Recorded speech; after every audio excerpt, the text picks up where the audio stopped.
Bonjour à tous. On est super content d'être avec vous ce soir. Je voulais remercier aussi tous les intervenants qui ont pu venir avec nous et qu'on va vous présenter. Alors, Hélène Grosbois, tu es ici. Donc, tu es activiste et écologiste et tu interviens notamment auprès des grandes écoles.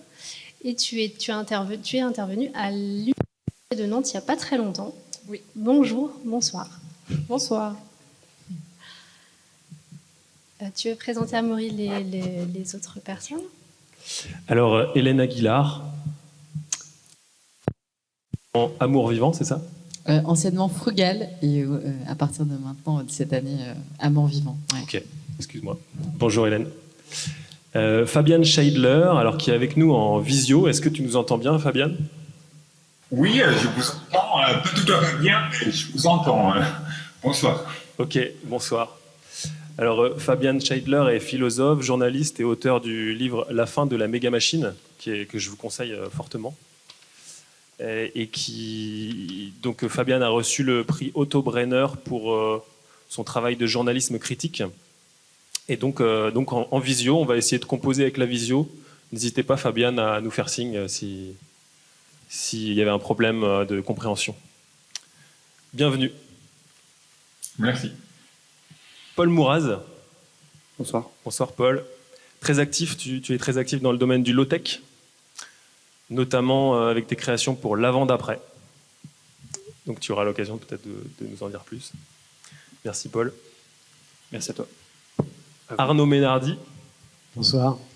Bonsoir Arnaud, tu es menuisier en siège dans les Cévennes et tu reprends la tradition des feuillardiers qui travaillent le châtaignier depuis des centaines d'années, je sais pas. Probablement, ouais, quelque chose comme ça. En tout cas, bienvenue et bonsoir. Merci, bonsoir.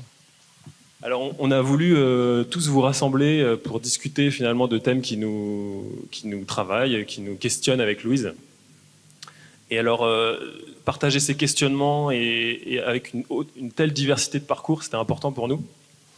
Alors, on a discuté du thème et on trouvait que les nuances radicales étaient un thème qui nous rassemblait tous et qui nous posait réellement question. La nuance, le radical, on va y revenir. Finalement, je me dis qu'on aurait pu presque se retrouver dans un bar et discuter tous ensemble, et ça aurait été tout aussi bien, mais c'était plus fun de l'enregistrer et d'inviter plein de gens avec nous. Donc, bienvenue et merci d'être là. Et alors, avant d'entrer dans le vif du sujet, on va juste se présenter rapidement, Amaury et moi, pour faire connaissance. Donc, je m'appelle Louise, je suis auteure et docteur en sciences de l'information et de la communication. Je suis spécialisée en sémiologie. J'ai fait une formation l'année dernière et je suis aujourd'hui spécialisée du coup en éco-conception. Et je développe une pratique de design pour questionner notre rapport au monde et à nous-mêmes et aux autres. Voilà. Et moi, je suis Amaury Poudret, designer d'objets et de mobilier, assez engagé dans les projets sur des questions de l'écologie, de la valorisation du vivant, de l'artisanat et de la spiritualité. Finalement, un peu pour vous parler de comment est né cet événement.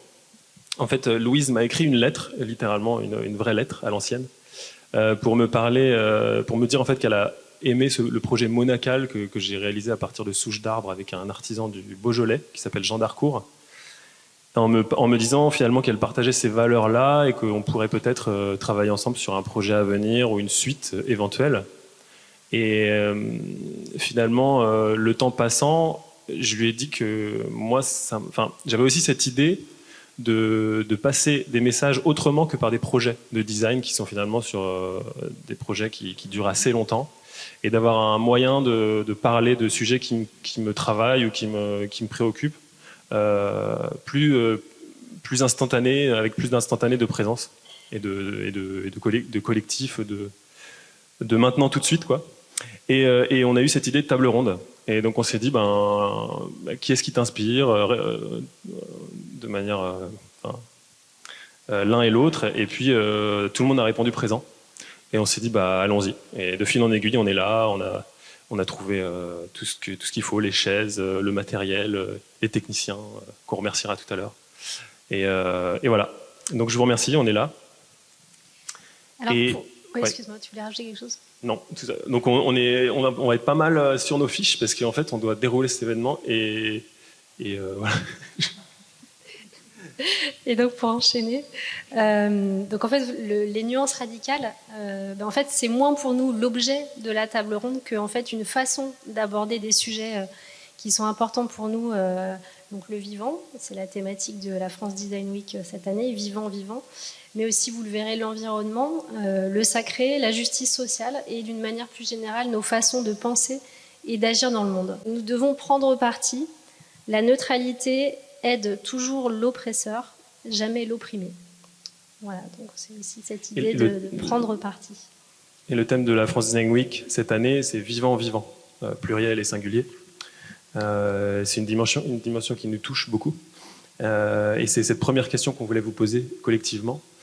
C'est quoi pour vous être vivant et en quoi votre pratique créative ou professionnelle vous rend plus vivant aujourd'hui? J'ai créé une structure qui s'appelle l'Avant-D'après et qui fabrique des marmites norvégiennes principalement.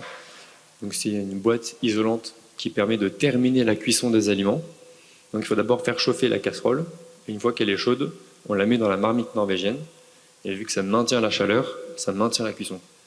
Et en mettant 10-15 minutes à chauffer, à monter en ébullition, derrière on peut aller jusqu'à 8 heures de cuisson en fonction des plats. Donc ça peut permettre de faire des économies d'énergie sur la cuisson. Être aligné avec ses valeurs, ça je pense que c'est même un luxe, parce qu'on est dans une société qui ne nous pousse pas du tout à ça. Voilà, moi ce qui me rend vivante, c'est d'être alignée avec mes valeurs et donc d'être libre de faire ce que je pense qui est bon. Donc c'est très subjectif, mais voilà, je fais de l'autonomie alimentaire, j'essaye, parce que l'autonomie alimentaire c'est l'histoire d'une vie. Ça, en fait, ça me rend vivante de voir que chez moi, c'est un havre de biodiversité, qu'il est possible de faire différemment. En fait, c'est tout à fait possible. Et ça me rend très heureuse et je le partage avec plein de gens sur LinkedIn, sur qui je crie très fort qu'il faut démissionner et faire de l'autonomie alimentaire. Et l'autonomie alimentaire, tu le fais seul ou il y a des gens qui travaillent avec toi dans ton lieu de vie ou... Alors, j'ai pas de stagiaire en maraîchage, par exemple, comme ça a pu être le cas au Bec et Loin, qui est très connu. Moi, j'accueille des woofers, beaucoup de woofers, et je vais bientôt avoir des stagiaires d'école d'ingénieurs. Ça, je suis assez fière quand même, tu vois, parce que les ingénieurs, ils font partie du problème. Désolée pour tous les ingénieurs qui sont là, j'ai rien contre les ingénieurs, mais cette normalisation, cette ingénierie, en fait, c'est un gros problème. Aujourd'hui, il faut qu'on arrive à dénormaliser, à faire sauter les barrières, à penser complètement hors de la norme. T'es ingénieur, Paul ? Ok. Parfait. Voilà. Mais en tout cas, voilà, moi, ça me rend vivante de voir qu'en fait, c'est possible de restaurer la biodiversité, c'est possible de faire autrement. Moi aussi, en fait, ce que tu dis sur la liberté et le fait de voir que c'est possible, ça me rend vivante depuis 5 ans, en fait, depuis que j'ai quitté mon ancien boulot dans l'industrie pharmaceutique et que j'ai lancé ce podcast, Où est le beau, qui me permet chaque semaine de rencontrer des gens assez incroyables. Et je crois qu'en fait, les rencontres aujourd'hui, faire un lien, partager, libérer la parole. Le podcast, moi, je trouve que c'est un format qui est chouette parce que ça mobilise pas l'image. Enfin, c'est quelque chose où on peut aussi l'emmener avec nous à plein d'endroits. Donc, on parlait de liberté, ça aussi, je trouve que ça rejoint le fait de consommer de l'information choisie à des moments qui sont propices pour nous et pas forcément dans un flow qui continue dans lequel notre vie s'adapte pas vraiment. Et donc là, il y a plus de 200 épisodes qui sont en ligne et ça me rend vraiment vivante en fait d'avoir pu accéder en intimité et d'ailleurs on a fait un épisode ensemble et de pouvoir avec Arnaud, ouais. Avec Arnaud, ouais. Quand je vais dans son atelier, quand je vois, c'est une chose de voir sur les réseaux sociaux et c'en est une toute autre de pouvoir rentrer dans l'intimité dans le quotidien et j'essaie tant bien que mal de le retranscrire dans les interviews qu'on diffuse. Donc moi, ce qui me rend vivante, c'est ça, c'est voir à quel point il y a, enfin, être aligné avec mes valeurs par des choix essentiels qu'on fait un peu tous les jours, mais c'est toujours on est en chemin en fait constamment, et c'est aussi les témoignages en fait et les trajectoires des gens avec différents univers et différentes contraintes que je peux croiser sur mon chemin qui m'inspirent beaucoup. Alors moi, je suis assez d'accord sur le fait d'être aligné avec ses valeurs, et surtout moi, ce qui m'a motivé, c'est que j'avais besoin d'agir. J'avais besoin de pas envisager le monde comme une soumission, mais plutôt comme une action. Et donc j'ai choisi de créer une activité autour du bois qui soit la plus simple possible. Donc je travaille un bois qui est quasiment juste sorti de la forêt, qui ne procède d'aucune transformation avant d'arriver dans mon atelier, et qui, en ressortant de mon atelier, n'a pas subi tellement de transformation non plus. Parce que pour moi, ce qui est important dans l'action, c'est aussi d'agir pour un monde vivable et vivant. Et donc voilà, je transforme ce bois le moins possible pour arriver à être en cohérence avec mes idées. J'ai fait quand même des études de commerce, de marketing au départ, mais je suis très vite parti vivre dans la forêt pour mener mon projet à bien à 20 ans, quelque chose comme ça. J'ai quitté la région parisienne pour m'installer dans la forêt et développer mon projet, et je vis de ce projet depuis plus de 20 ans maintenant.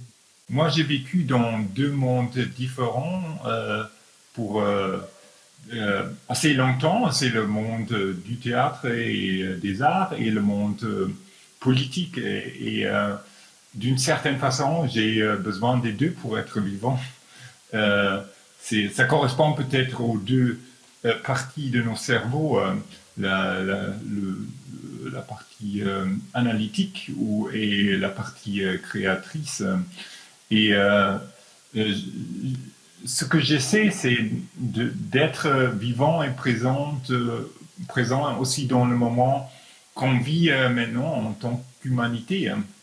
La civilisation industrielle a créé la plus grande crise de la vie sur Terre depuis 65 millions d'années, depuis l'extinction des dinosaures. Et alors c'est vraiment une transformation et une crise profonde qu'on vit. Et le truc est qu'on peut devenir assez déprimé assez vite si on voit l'état de la Terre et la destruction. Et en même temps, je trouve que c'est un temps qui a besoin d'être vivant, d'être présent dans le moment, d'être présent pour être non uniquement témoin, mais pour faire partie des changements radicaux, en effet, qu'on va vivre. J'ai pas de doute qu'il y aura des changements radicaux, et ça dépend un peu de nous, si ce sont des changements plutôt positifs ou négatifs. Et je trouve aussi, parce que j'ai vécu aussi une vie d'activisme, j'étais un militant d'attaque, etc. Et très facilement, on peut s'épuiser, on peut dans l'action, et en même temps, je trouve que dans l'action, en même temps, il faut s'ouvrir et ouvrir les sens pour vraiment être présent avec les personnes avec qui on est en train de travailler, avec qui on est en train de manifester n'importe quoi, pour vivre le moment et pas être trop dans la tête tout le temps pour sauver le monde. Et du coup, Fabienne, ça vous a fait du bien d'écrire ce livre, La fin de la méga machine? Oui. C'est un livre, en effet, sur les forces destructrices qui menacent la vie sur Terre. Un récit de 5000 ans depuis les premières sociétés de domination ont émergé en Mésopotamie, une histoire du capitalisme, etc. Et on m'a demandé souvent, ça doit avoir, vous avez déprimé ce livre, d'écrire ce livre, et pas du tout. Parce que comprendre notre histoire, ça m'a rendu vivant, ça m'a donné beaucoup de comprendre les causes, les racines de la crise qu'on vit maintenant. Moi, je dirais que je suis radical dans l'action que je vais mener, et je suis plus nuancé dans dans le rapport que je vais donner à l'autre et de comment présenter mon action, ma radicalité à l'autre pour chercher à obtenir son consentement en quelque sorte, ou sa compréhension du moins. Déjà. Oui, c'était l'idée que l'action était radicale et que la communication était plus nuancée, c'est ça ? C'est ça, tout à fait. Ouais. Moi, je pense que c'est nécessaire en fait de soi-même se porter sa radicalité pour la vivre et la présenter au monde, et après dans la présentation par contre se mettre à la portée de l'autre qui n'est pas forcément dans la même radicalité ou dans le même sujet que... C'est ta vie qui est une sorte d'exemple, mais tu vas pas forcément en faire des tonnes. Je cherche juste à vivre ce que je veux, et après si ça peut porter, si ça peut être suivi, c'est bien, mais c'est pas le but non plus, quoi. Voilà. Je cherche pas à convaincre à tout prix les autres de faire la même chose, quoi. La radicalité, elle se ressent aussi quand on sent que c'est juste, tu vois. Quand on sent que à l'intérieur de nous, il y a quelque chose on prend parti pour suivant ce qu'on traverse dans la vie, les moments, etc. Les personnes aussi, les projets, enfin. Et donc, je pense que c'est à temporiser à chaque fois sur le moment présent, justement, sur ce qu'on vit, pour pas que ça... Parce que on peut aussi tomber dans des choses qui sont... cette radicalité peut nous amener à un truc hyper un peu dark. Et après, on est seul à gérer ça aussi, je trouve. Donc, la bienveillance dans la radicalité, c'est un espèce de petit truc... Trouver le juste équilibre. Ouais. Mais il n'y a pas de recette magique, je crois. C'est vraiment chacun en se connaissant, et ce curseur, il bouge tout le temps. Toi, Hélène, par rapport à la radicalité ? Oui, moi, je suis tout à fait radicale. Non, mais moi, déjà, il y a plusieurs choses que je voudrais dire. C'est qu'on nous a volé les mots, là. C'est Aurélien Barraud qui utilise cette expression de voler les mots, mais c'est vrai. C'est-à-dire que la radicalité, ça veut dire qu'il y a trait à la racine.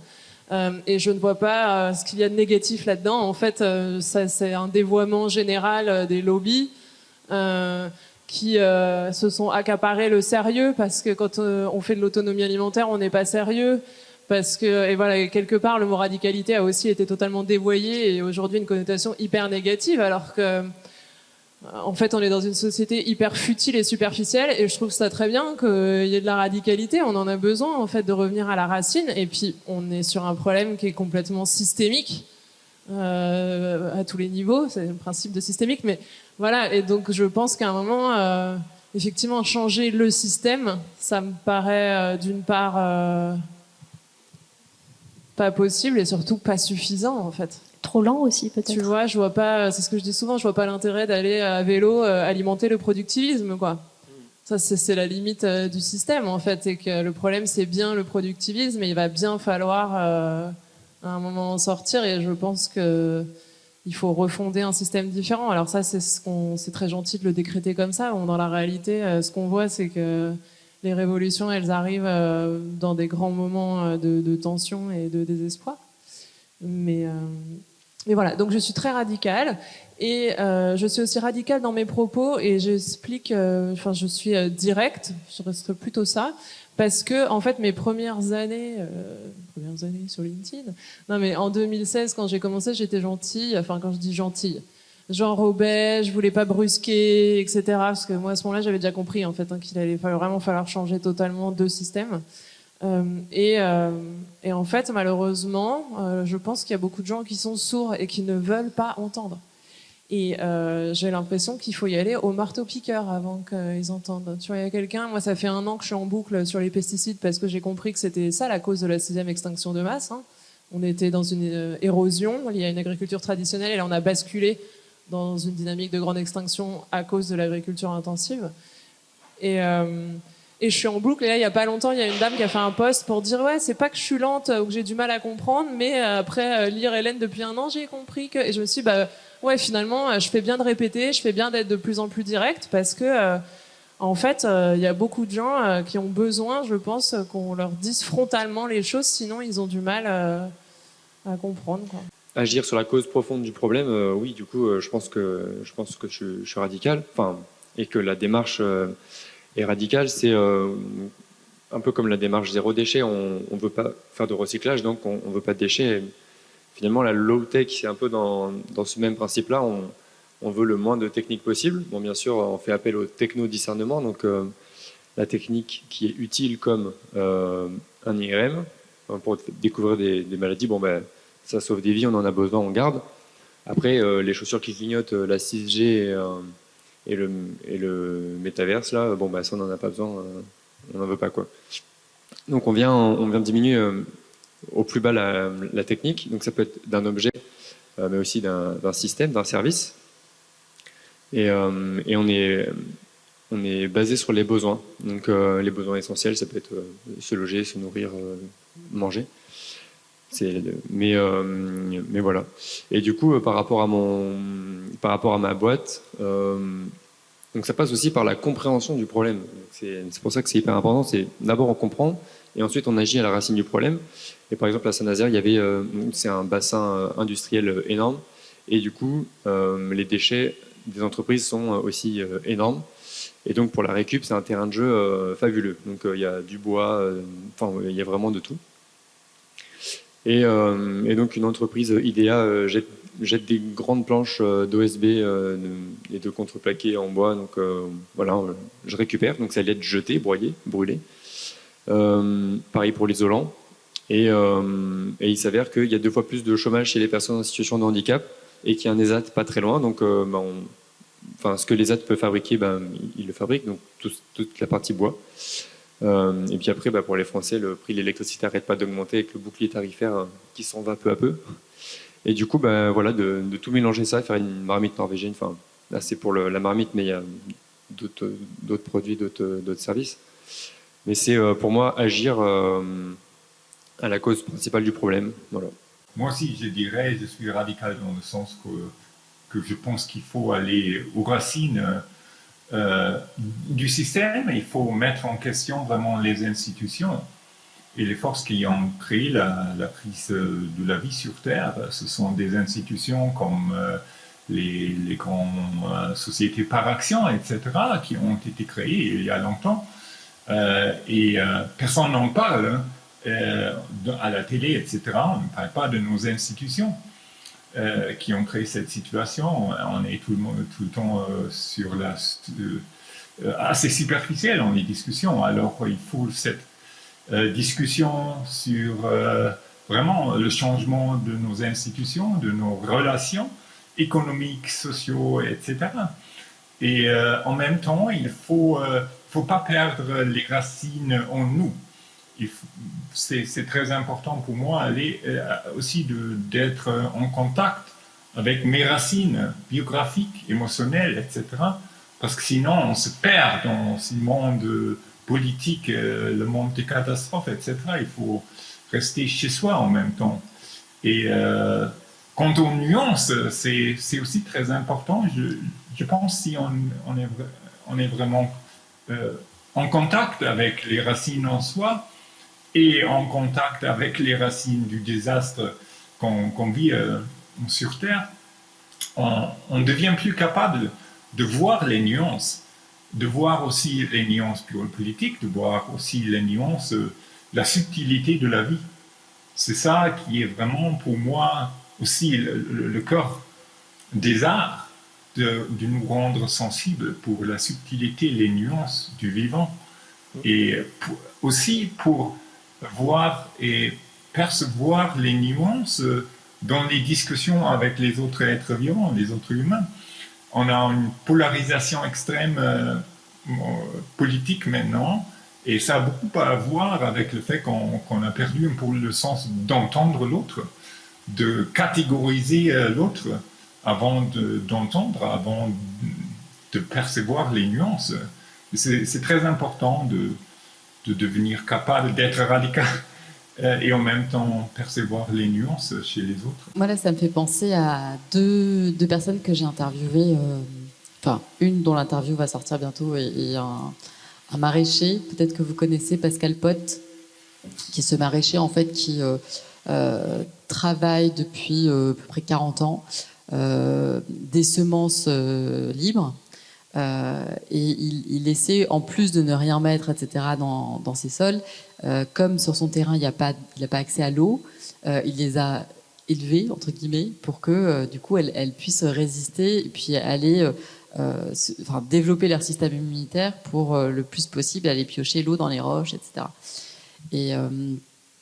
Et en fait, c'est vraiment des gens qui sont passionnés au sens de un lien avec le vivant qui est hyper fort. Et du coup, on parlait aussi tout à l'heure de la nuance de.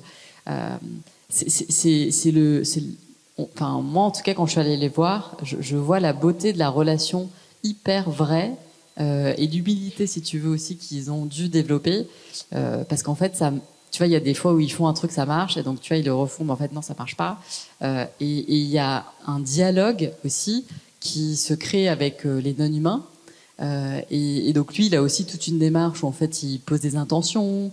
Et il me dit finalement, c'est simple, mais c'est compliqué à le mettre en place parce que ça peut pas être dupliqué comme ça. Il n'y a pas de standardisation de ces relations intimes aussi et prospère et fertile.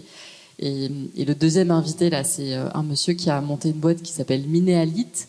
Et c'est quelqu'un qui fabrique de la pierre à partir d'éléments liquides, en fait. C'est-à-dire que l'eau vient présenter plusieurs molécules.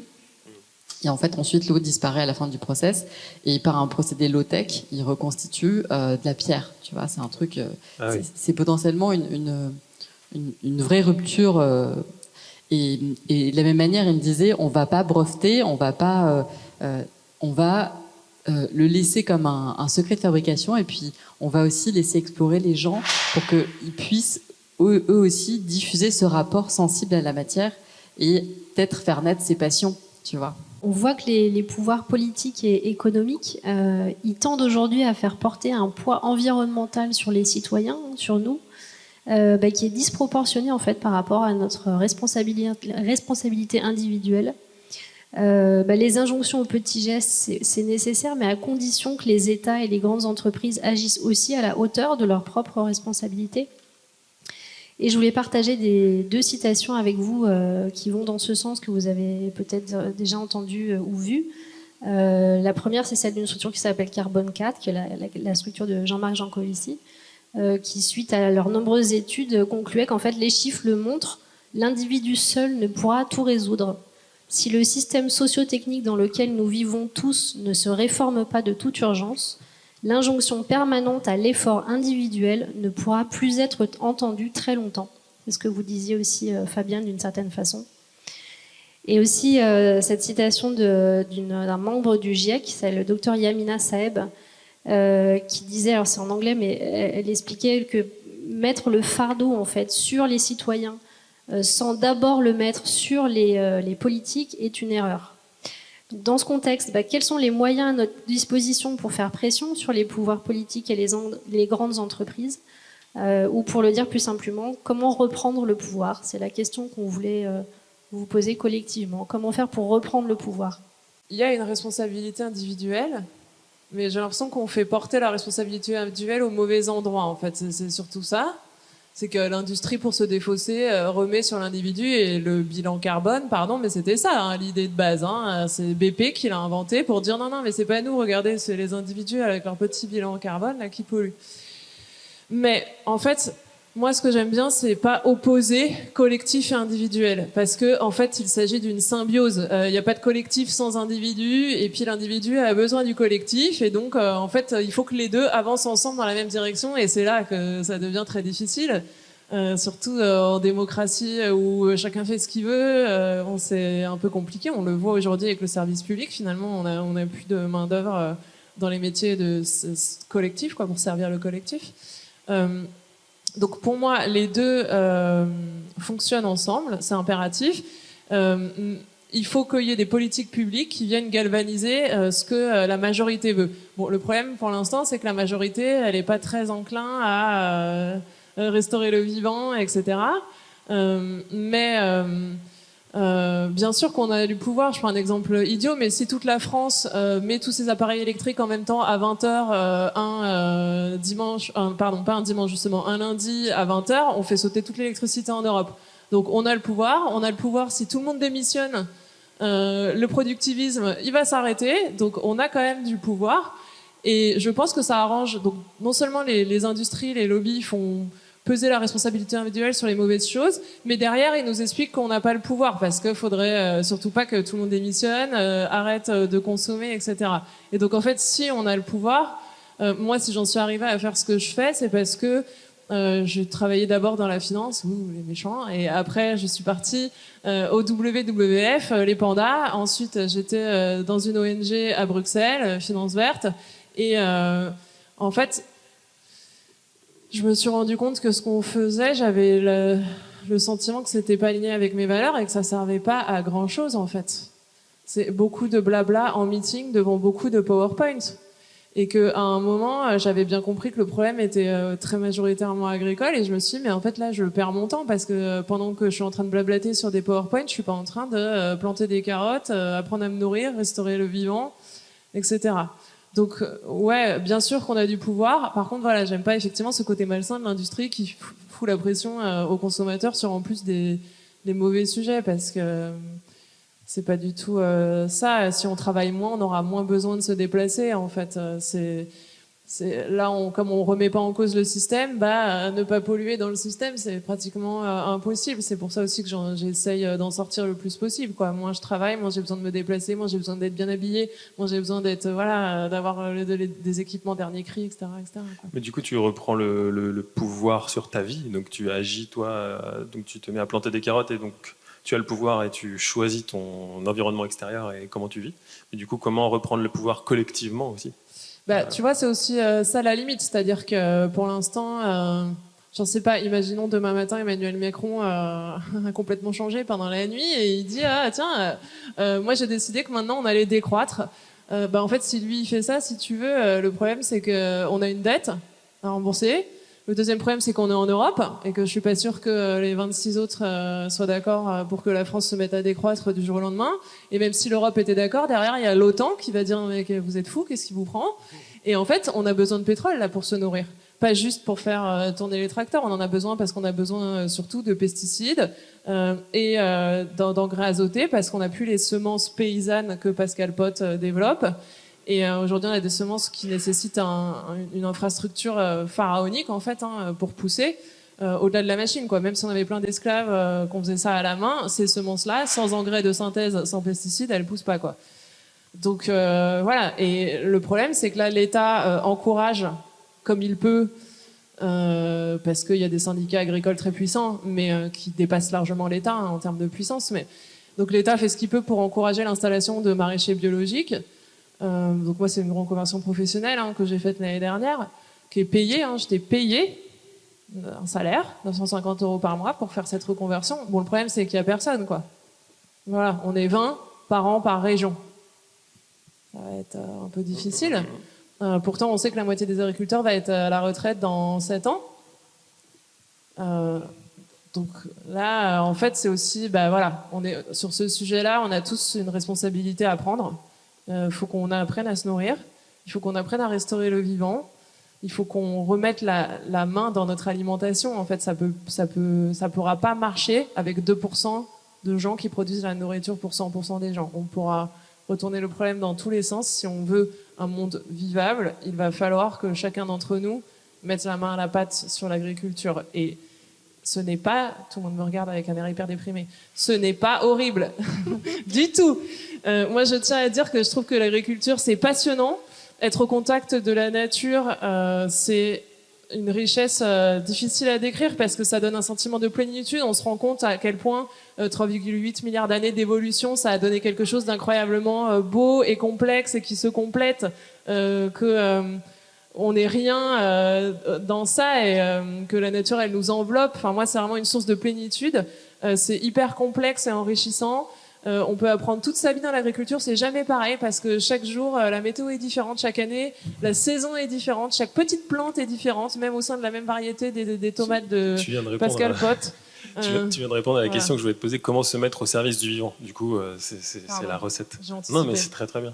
Non, parce que effectivement, c'est une des solutions pour se mettre au service du vivant, de faire renaître les petits ferments, les petites choses localement. Et je me permets de rebondir sur cette réponse que tu viens de donner par rapport au design, puisqu'on est quand même dans la France Design Week. en ce moment en France.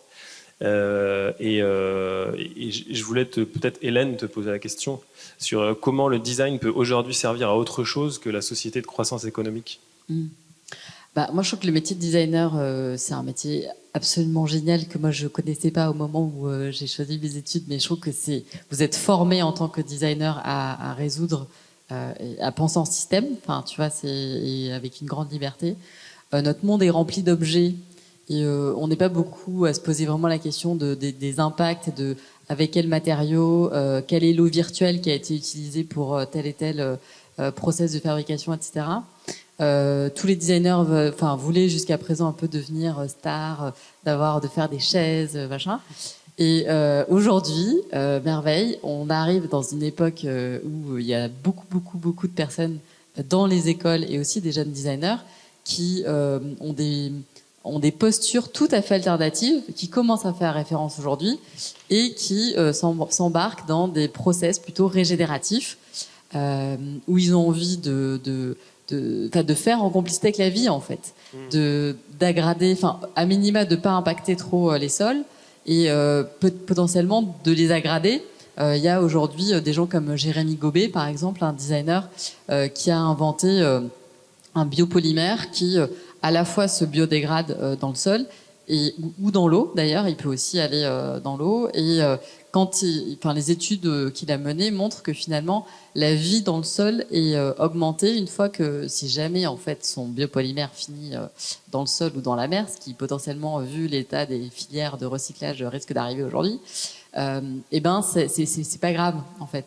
Donc il y a, je crois, une grande force un peu sous-estimée encore aujourd'hui dans le design, dans les process, dans les matériaux, dans les postures, qui arrive là et qui est assez enthousiasmante. Il faut aussi qu'on se repose cette question de ce qu'on aime. Et en fait, on aime tous des trucs différents. Aujourd'hui, le standard a fait que, en plus en design, ça fait référence, c'est-à-dire que il y a une connotation sociale qui fait que quand on a tel objet de tel designer, ça veut dire telle chose, etc. Donc il y a tout un mix de trucs assez agglomérés autour des objets. Et reprendre le pouvoir en fait sur nos désirs, savoir ce qu'on aime vraiment, même si on est le seul à aimer ce truc-là et que tout le monde nous dit que c'est affreux quand il vient chez nous, c'est le meilleur moyen aussi de pas jeter et d'éloigner la poubelle du process en fait. Mais il y a personne qui peut répondre à cette question à part nous. Qu'est-ce qu'on aime, qu'est-ce qu'on a envie, avec quel objet on a envie de vivre chez nous. Ça, c'est une vraie question. Il n'y a pas d'école en fait pour ça. C'est à nous de trouver des réponses. Et aussi de quoi on a vraiment besoin. Qu'est-ce qu'on aime et de quoi a-t-on vraiment besoin. C'est en effet ça va de pair, les questionnements qui permettent de reprendre le pouvoir un petit peu. On a quand même tous une responsabilité. On n'a pas tous la même responsabilité, mais on a tous une responsabilité. Et c'est bien de commencer par ça, parce que il s'agit aussi... en fait, la personne qui peut changer le plus facilement, c'est nous-mêmes. Faire changer les autres... Pas toujours facile. Ouais, voilà, c'est clair. Des fois, ça ne l'est pas. Et il faut aussi, d'ailleurs, arriver à se dire, c'est un peu la courbe du changement d'un produit. Au début, il y a les gens qui adoptent directement le produit parce qu'ils sont fans. Après, il y a les gens qui vont mettre un peu plus de temps. Les premiers l'ont testé pour moi, donc c'est moi, je peux y aller. Mais à la fin, il y a les réfractaires. Et les réfractaires, ils changeront que parce qu'ils n'ont pas le choix. Et donc ça sert à rien d'aller se battre contre quelqu'un qui veut pas changer, qui voudra pas changer et qui changera parce qu'il n'a pas le choix. Autant donner son énergie dans des gens qui sont déjà là prêts à écouter, puis plutôt prêts à changer, quoi. Et oui, donc on peut quand même tout changer. Il y a donc Carbon 4 de Jean-Marc Jancovici. Enfin, il n'y a pas que lui, mais c'est lui qui dirige. Si les individus se mettaient tous à faire, donc c'est pas des éco-gestes, c'est des vrais changements, c'est quand même pour le carbone, le CO2, 20 à 45% du problème. Donc c'est quand même pas rien, quoi. Et après, c'est les institutions, c'est les grandes entreprises et tout, quoi. Et après, comment reprendre le pouvoir? Pour la low-tech, ça passe par deux choses. Ça passe par l'open source, donc c'est un contre-courant du brevet ou du secret. C'est se dire, moi je fabrique une marmite norvégienne, mais celui qui sait la fabriquer, jamais il va l'acheter. Donc je lui mets les plans en open source, et ceux qui n'ont pas le temps, qui ne veulent pas la fabriquer, ils l'achètent. Et il participe aussi à plein d'autres trucs comme le réemploi, l'économie sociale et solidaire. Enfin voilà. Et ça passe aussi par la réparabilité, c'est-à-dire que acheter un objet qui n'est pas réparable, finalement, c'est le vouer forcément un moment à le jeter. Alors que si on le fait soi-même, forcément on peut le réparer, ça le rend durable. Et si on l'achète réparable, aussi on le rend durable, quoi. Donc voilà, l'open source et la réparabilité. Sur la question de ce qu'on peut faire de la responsabilité individuelle, pour moi, il y a la responsabilité individuelle en tant que citoyen, des petits gestes qu'on fait tous les jours, qu'on peut participer ou pas à faire marcher ce système. Et il y a la responsabilité aussi dans le travail, on en a parlé tout à l'heure. Et pour moi, c'était l'action principale qui était la plus importante, c'est-à-dire que pour moi, mon action, elle porterait plus à partir du moment où elle serait ancrée dans mon activité de tous les jours et dans ce que je pourrais transmettre par cette activité, quoi. En allant chercher la vertu dans le travail, on va directement à la racine aussi du changement, parce que du coup, on ne laisse rien passer à aucun moment. On a la possibilité, par son activité professionnelle, d'agir beaucoup plus profondément. Il y a une grande transversalité entre les deux, et je crois que c'est ça aussi l'important. Et ce qui est aussi très présent dans le design, c'est cette transversalité aussi entre les pratiques et la capacité des designers justement à aller là aussi, à mêler des choses qu'au départ on ne pensait pas associables. Et je crois que c'est ça aussi la clé de tout ça, c'est de renouer. C'est toutes ces choses qu'on nous a séparées, la fameuse séparation aussi dont parle Debord aussi dans la société du spectacle, et qui en fait demande à ce qu'aujourd'hui on se relie aussi, qu'on se relie aussi à la nature, au vivant, comme le dit bien Baptiste Morisot, et qu'on se relie ensemble, notamment en travaillant entre corps de métiers différents et entre personnes qui ont des savoirs pas forcément similaires. Ouais, mais du coup, je rebondis. Effectivement, ce que tu dis, ça me fait penser à Fabienne aussi dans votre livre. Fabienne, vous parlez du travail. Arnaud parlait de séparer les choses. Et finalement, c'est assez fictif tout ça. Et Fabienne, vous parlez de la notion de travail, le travail salariat notamment, qui est une invention.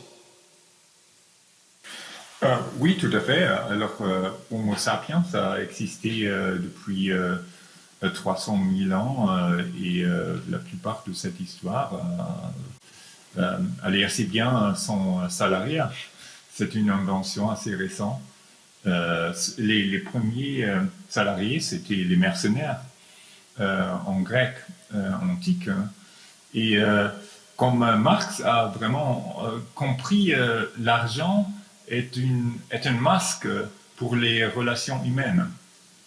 Alors, si je pense que moi, je fais du boulot, je reçois de l'argent et moi, je peux acheter mon ordinateur dans un magasin, je pense que c'est tout autour de moi. Moi, je suis capable de faire ceci et cela. Mais en fait, il y a des milliers de personnes qui ont travaillé pour que je puisse acheter un ordinateur. Et je ne connais pas ces gens parce que c'est une économie mondialisée. Les relations humaines qui nous lient à travers la Terre entière sont rendues invisibles par l'argent.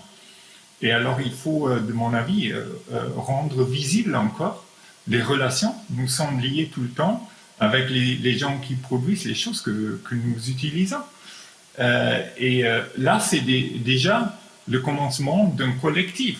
Parce qu'on est déjà un collectif de producteurs, de produire les choses dont on a besoin, la nourriture, la technique, etc.